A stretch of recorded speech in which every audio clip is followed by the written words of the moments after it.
Speaker ಆಗಿ ವಿಧಾನಸೌಧದಲ್ಲಿ ಶಿಸ್ತಿನ ಸಿಪಾಯಿಯಂತೆ ತನ್ನ ಹುದ್ದೆ ನಿರ್ವಹಿಸಿದ ಯುಟಿ ಖಾದರ್ ಇದೀಗ ಆರೋಗ್ಯ ಸಚಿವರಾಗಿಯೂ ಆರೋಗ್ಯ ಇಲಾಖೆಗೆ ಚುರುಕು ಮುಟ್ಟಿಸಿದ್ದಾರೆ.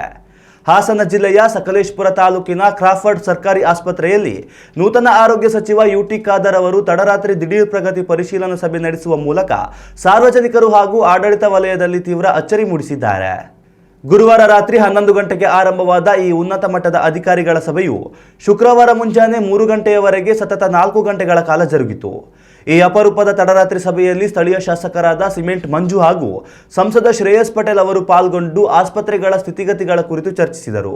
ಸಭೆಯಲ್ಲಿ ಮಾತನಾಡಿದ ಸಚಿವ ಖಾದರ್ ಅವರು, ಸರ್ಕಾರಿ ಆಸ್ಪತ್ರೆಗಳು ಬಡವರ ಪಾಲಿನ ಆಶಾಕಿರಣವಾಗಿದ್ದು, ವೈದ್ಯರು ಮತ್ತು ಸಿಬ್ಬಂದಿ ವರ್ಗದವರು ರೋಗಿಗಳನ್ನು ತಮ್ಮ ಕುಟುಂಬದ ಸದಸ್ಯರಂತೆ ಕಂಡು ಮಾನವೀಯತೆಯಿಂದ ಚಿಕಿತ್ಸೆ ನೀಡಬೇಕು ಎಂದು ಕಟ್ಟುನಿಟ್ಟಿನ ಸೂಚನೆ ನೀಡಿದರು.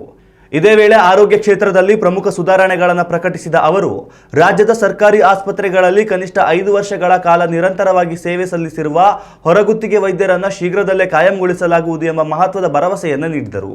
ಆಸ್ಪತ್ರೆಗಳ ಮೂಲಸೌಕರ್ಯ ಕೊರತೆ ಹಾಗೂ ಸಾರ್ವಜನಿಕರ ದೂರುಗಳನ್ನು ಆಲಿಸಲು ಶೀಘ್ರದಲ್ಲೇ ರಾಜ್ಯದಾದ್ಯಂತ ಸಹಾಯವಾಣಿಯನ್ನು ಆರಂಭಿಸಲಾಗುವುದು ಎಂದು ಸಚಿವರು ತಿಳಿಸಿದರು.